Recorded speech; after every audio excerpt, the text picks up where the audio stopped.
परमात्मा की सभी प्रेमी जीवात्माओं को सत साहेब राम राम। कबीर साहेब और गोरखनाथ जी की ज्ञान चर्चा आती है कबीर साहेब की जो ग्रंथावली है उसमें, कि जब गोरखनाथ जी आए तो उनके और कबीर साहेब के बीच में क्या बात हुई। आज वही शब्द बताने जा रहा हूं। इसके अंदर क्या कहते हैं कबीर साहेब और क्या गोरखनाथ जी प्रश्न करते हैं, वो सारी बात यहां पर बताई जाएगी। अब तो जब गोरखनाथ जी आए तो कबीर साहेब प्रवचन दे रहे थे लोगों को, तो गोरखनाथ जी बोले कबीरा, तो खुद को जो है बहुत बड़ा गुरु मानता है, बहुत बड़ा ज्ञानी मानता है, और तुम हमें कहते हो कि नहीं, ये जोग जोग जाप नाम सब बेकार है। क्या भक्ति ही सब कुछ है? क्या हमारी योग सिद्धियां किसी काम की नहीं? क्या योग कुछ काम नहीं आता है? कबीर साहब बोले महाराज, आप सेवक के घर आए हैं, आप अतिथि हैं, और अतिथि भगवान के समान होता है। आप जो है मेरी कुटिया में आइए, भोजन ग्रहण कीजिए। बोले हम आएंगे, जरूर भोजन ग्रहण करेंगे। पहले हम गंगा जी में स्नान करेंगे, उसके बाद तुम्हारे घर आएंगे, फिर हम भोजन करेंगे, और तुम्हारे घर से भोजन करने के बाद हम फिर गंगा जी का स्नान करेंगे, क्योंकि तुम एक जुलाहे हो। कबीर जी बोले महाराज, जैसी आपकी इच्छा हो आप वैसे कीजिएगा, लेकिन दास को, सेवक को कृतार्थ जरूर करना। बोले ठीक है, हम आते हैं गंगा जी में नहाकर, तुम भोजन का प्रबंध करो। कबीर साहेब जी ने सबको बोला जितने बैठे थे कि आप सभी भी आज प्रसाद लेकर जाना, आज प्रसाद मिलेगा आप सभी को। लोग बोले अगर आप कह रहे हैं कि प्रसाद मिलेगा तो फिर प्रसाद ही मिलेगा, हम अवश्य आज भोजन ग्रहण कर कर ही जाएंगे। तो गोरखनाथ जी गए, गंगा जी में नहाए, और नहाकर उनके मन में क्या आया कि एक बार देखे तो सही कि ये जो कबीर है इसके पास कुछ ज्ञान ध्यान है कि नहीं। तो उन्होंने मक्खी का रूप बना लिया कि देखते हैं ये हमें पहचान पाता है कि नहीं, और मक्खी का रूप बनाकर जाने लगे। जब नजदीक आए कबीर साहेब की झोपड़ी के, तो कबीर साहेब बोले बेटी कमाली, बाहर जाओ, गोरखनाथ जी आ रहे हैं, उन्हें बुला लाओ कि बिना भोजन के नहीं जाया करते। कमाली बाहर आई और ऊपर की तरफ उन्होंने देखा कि गोरखनाथ जी मक्खी का रूप बनाकर जा रहे हैं। बोले महाराज गोरखनाथ जी, आप आइए, इस कुटिया में आइए, आपने भोजन के लिए बोला था, भोजन तैयार है, और बिना भोजन किए मेहमान का जाना उचित नहीं है। गोरखनाथ जी ने देखा, बोले अरे मुझे पहचान लिया, और कबीर नहीं है तो कबीर की लड़की है। तो आए नीचे। अब उनको कोई आश्चर्य तो नहीं हुआ ये समझने में कि अगर कबीर की लड़की ने मुझे पहचान लिया तो कबीर ने कहा होगा तभी इसने मुझे पहचाना है, यानी कबीर के पास सिद्धि है। ये सोचकर वो अंदर आए। अंदर आकर भोजन के लिए अपना खप्पर आगे कर दिया कि हम इस खप्पर में खाएंगे, तुम इसे भर दो, हम इसमें खाएंगे। तो उसने कमाली ने डालना शुरू किया। भोजन डाला, 2 चम्मच 3 चम्मच 4 चम्मच, लेकिन खप्पर है, भरने का नाम नहीं ले रहा है। कबीर साहेब की तरफ देखा, कबीर साहेब ने इशारा किया कि कोई बात नहीं, परमात्मा का नाम लेके 1 चम्मच और डाल दो। कमाली ने लेकर परमात्मा का नाम 1 चम्मच और डाल दी और खप्पर पूरा भर गया। अब बोले कि इसी खप्पर से, इसी जो कटोरा है, इसी पतीले से इन सभी को ये प्रसाद दो। पहला भोग हमने गोरखनाथ जी को लगा दिया, अब इस भोग का प्रसाद सभी को दो। तो सभी को प्रसाद दिया वो उसी पतीले से, और पतीला खत्म होने का नाम नहीं ले रहा है, खीर उसमें उतनी की उतनी बची हुई है। गोरखनाथ जी ने खीर खा ली, पेट भर गया, लेकिन खप्पर खाली होने का नाम नहीं ले रहा है। गोरखनाथ जी समझ गए कुछ ना कुछ तो बात है। सिर्फ हम नहीं, सिद्धि इनके पास भी है, लेकिन वो सिर्फ उनको सिद्ध पुरुष ही समझ रहे थे अभी तक।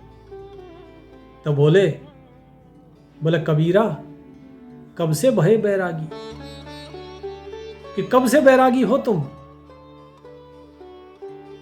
तुम्हारी सूरत कहां से कहां को लागी? तो कबीर बोले भाई हम तो बैरागी हैं, हमेशा से बैरागी हैं। बोला कहां बैरागी, तुम तो गृहस्थ में हो। अरे बैरागी तो हम हैं, जो हम सारा ग्रह त्याग करके सब कुछ सन्यास में है। कबीर साहिब क्या बोले कि प्रेम भाव एक चाहिए, भेष अनेक बनाए, चाहे घर में वास कर चाहे वन को जाए। कि महाराज चाहे वन में चले जाओ चाहे घर में रहो, परमात्मा को सिर्फ एक प्रेम भाव चाहिए उसे। परमात्मा को और कुछ नहीं चाहिए आपसे। आप कोई भी भेष धारण कर लो, आप पीतांबर पहनो, श्वेतांबर पहनो, आप नीलांबर पहनो, आप कुछ भी पहनिए, आप जटा बढ़ाइए, गंजे हो जाइए, मुंडन कीजिए, पीतांबर पीला पहन लीजिए, कुछ भी पहनो, दाढ़ी रखो, मूछ रखो, मत रखो। बोले परमात्मा को इससे कोई मतलब नहीं, उसे तो आपका प्रेम चाहिए। वो प्रेम मेरे पास है, मैं उस परमात्मा से प्रेम करता हूं। बोले अच्छा, तो बताओ ये बैराग तुम्हें कब से हो गया, कि गृहस्थ में रहते हुए भी बैराग, ऐसा बैराग तुमने कब सीखा और कहां से सीखा? क्या प्रश्न किया? कबीरा कब से भय बैरागी, तुम्हारी सूरत कहां को लागी? तो कबीर साहिब ने उत्तर दिया। क्या उत्तर दिया? कि धुंध मई का मेला नाही, नहीं गुरु नहीं चेला, सकल पसारा जही दिन नाही, जही दिन पुरुष अकेला। गोरख हम तब के बैरागी, हमरी सूरत नाम से लागी। ये है गोरख, जब ये संसार का मेला नहीं था, ना कोई गुरु था, ना कोई चेला था, और ये जितना ब्रह्मांड तुम देख रहे हो ये ब्रह्मांड भी नहीं था। और जब वो परमात्मा अकेला था, हम उस दिन से बैरागी हैं। बोला अच्छा, तुम तम से बैरागी हो, अर्थात तुम्हारे कहने का मतलब है कि जो ब्रह्मा विष्णु महेश है तुम इनसे भी पहले के हो। तो कबीर साहब बोले ब्रह्मा नहीं जब टोपी दीना, विष्णु नहीं जब टीका, शिव शक्ति के जन्मों नाही, जब जोग हम सीखा। के गोरखनाथ जी, जब ब्रह्मा भी नहीं थे, इस संसार के रचयिता का तगमा नहीं मिला था उन्हें, विष्णु भी इस जगत के पालनहार नहीं थे। करतार जो कहते हैं कि करतार कौन है? विष्णु। बोलो विष्णु भी नहीं थे। और ये शिव शक्ति, बोला इनका जन्म तक नहीं हुआ था। हम तब से जोगी हैं, हम तब से जो है हमने जोग सीख रखा है, हम तब के जोगी हैं। क्योंकि आप शायद भूल गए, मैंने बताया था कबीर साहब का नाम क्या है, एक और नाम जोगजीत। वो परमात्मा की ज्ञान रूपी कला है, ज्ञान अवतार है परमात्मा के। तो वो जोगजीत, वो ज्ञानी, वो कबीर साहिब है। इसके बाद फिर क्या बोले? अब वो सोच में पड़ गए। बोले अच्छा तब से हो, तो बताओ तुम, अगर तुम तब से हो फिर तो तुम अनादि हो, अर्थात तुम्हारा कोई शुरुआत ही नहीं है। अगर परमात्मा के समय से हो तो तुम अभी नहीं, तुम तो पहले भी रहे हो। बताओ इससे पहले क्या थे? तब कबीर साहब ने खुलासा किया, सतयुग में हम पहरी पावरी। क्या? कि सतयुग में हमने क्या पहनी? पावड़ी। पावड़ी क्या होता है? खड़ाऊ। बोले हम सतसुकृत के रूप में आए और हमने क्या पहनी? सतयुग में हम पहरी पावरी, त्रेता झोरी झंडा, द्वापर में हम अड़बंद बांधा। द्वापर में हम अड़बंद पहरा, कलौ फिरौ नौ खंडा। कि भाई सतयुग के अंदर हमने पावरी पहनी, अर्थात खड़ाऊ मैं सतसुकृत के नाम से था। त्रेता में हम झोरी झंडा, अर्थात मुनि के रूप में थे। कौन? मुनिंद्र ऋषि के रूप में। और उसके बाद कलयुग में हम जोगी हुए, हमारा नाम हुआ करुणामयी, और हमने कोपीन पहनी।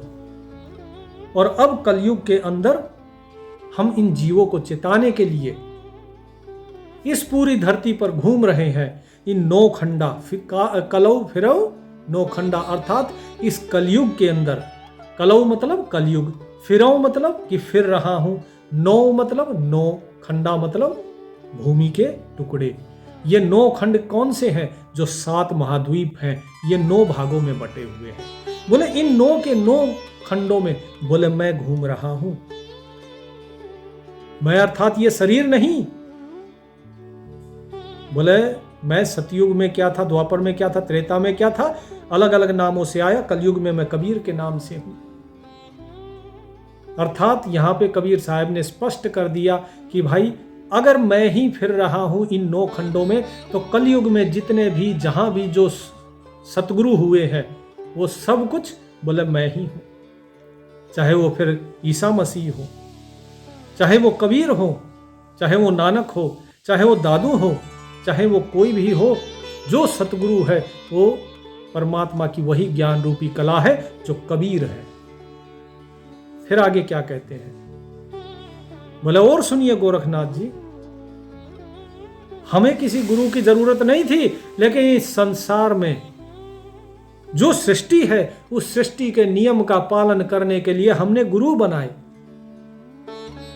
कि काशी में हम प्रगट भये हैं रामानंद चिताए, समरथ को परवाना ल्याए हंस उभारन आए।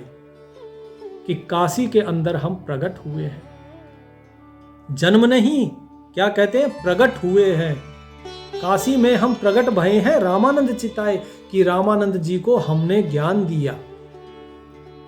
अब देखिए, जब मैंने बताया था ना रामानंद जी और कबीर साहिब जी की जो कथा बताई थी, तो उसमें लोग क्या बोले? बोले नहीं, एक शिष्य गुरु को ज्ञान कैसे दे सकता है?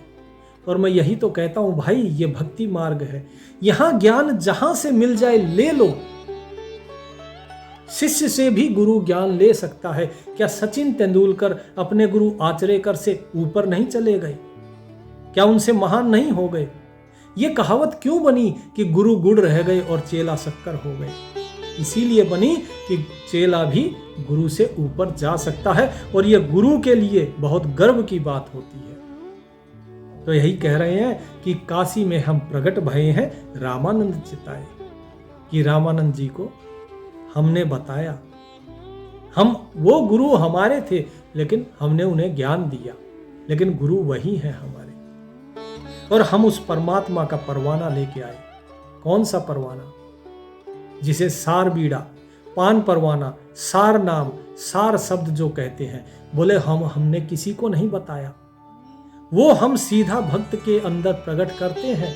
क्योंकि अगर उसे बता दिया जाए तो काल उसकी भी नकल कर लेगा, क्योंकि काल ने हर चीज की नकल कर ली, सारे लोगों की नकल कर ली, और उसने ये 14 भुवन बना दिए। तो बोले इसलिए वो नाम गुप्त है, और वो परवाना हम लेकर आए। और किस लिए आए? हंस उभारन आए। इन हंसों का उद्धार करने के लिए हम आए। सहजे सहजे मेला होएगा। अब सुनो, जब गोरख जी ने कहा अच्छा तुम सबका उद्धार करने के लिए आए हो, कैसे करोगे उद्धार? क्या जो तुम नाम कह रहे हो, जो परवाना कह रहे हो, इससे हो जाएगा उद्धार? तो कबीर साहिब क्या बोले? बोले होगा गोरख जी, जरूर होगा। सहजे सहजे मेला होएगा, जागी भक्ति उतंगा, कहे कबीर सुनो हो गोरख, चलो शब्द के संगा। कि हे गोरखनाथ जी, जो सार शब्द है आप उसके साथ चलिए। उसके साथ चलेंगे तो आपके अंदर भक्ति का उदय होगा।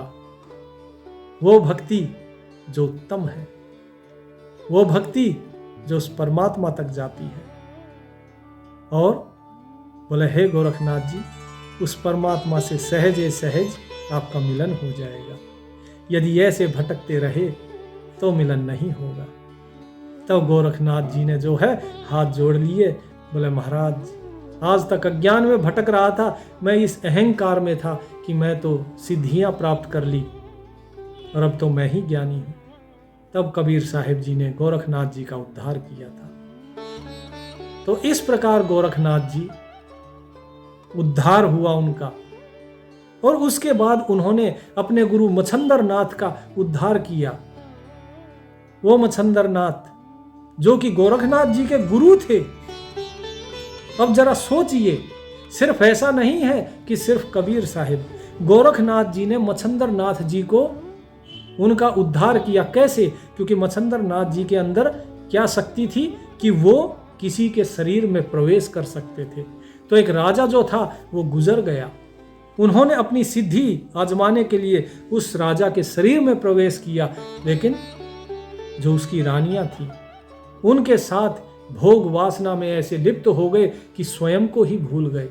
तब गोरखनाथ जी ने जाकर उनको चेताया था। तब मच्छंदर नाथ जी जगे और उस शरीर से बाहर आए। तब मच्छंदर नाथ जी की मुक्ति हुई। तो यहाँ पे गोरखनाथ जी ने अपने गुरु का उद्धार किया और कबीर साहब ने गोरखनाथ जी का उद्धार किया और रामानंद जी को चेताया। ये बिल्कुल साफ साफ कबीर साहब यहाँ कह रहे हैं। ऐसा नहीं है कि ये सिर्फ गरीबदास महाराज की वाणी में, ये कबीर साहब जी का शब्द है और ये संस्करण जो है ये आज का नहीं है, ये 1894 का है। तो अब सोचिए कि आज से कितने साल पुराना है ये तब का संस्करण है। तो इसलिए आप सबको भी मैं यही प्रार्थना करूंगा कि जो शब्द है उस शब्द तक पहुंचने की कोशिश कीजिए। उस शब्द तक तब पहुंचेंगे जब आप नाम जाप करेंगे। जो नाम आपको दिया गया है उस नाम को श्रद्धा और प्रेम से भजिए। और जो सत्संग मिलता है, इस सत्संग को पूरा सुनिए। अगर सत्संग को पूरा नहीं सुनते हैं तो धैर्य कहाँ से आएगा? और धैर्य नहीं होगा तो सत्संग सुन नहीं पाएंगे। सत्संग नहीं सुनेंगे, परमात्मा के प्रति प्रेम नहीं होगा, और बिना प्रेम के तो भक्ति हो नहीं सकती। साहिब ने तो वाणी में साफ साफ कहा है। इसीलिए जो दोहा था कि प्रेम भाव एक चाहिए, भेष अनेक बनाए। कोई भी भेष रख लो, चाहे गृहस्थी हो जाओ या वनवासी, सन्यासी हो जाओ, क्या फर्क पड़ता है? अगर प्रेम ही नहीं है तो प्रेम चाहिए। प्रेम नहीं है तो फिर तो भगवान ही मालिक है फिर। तो इसीलिए उद्धार करना है तो प्रेम। सत साहिब।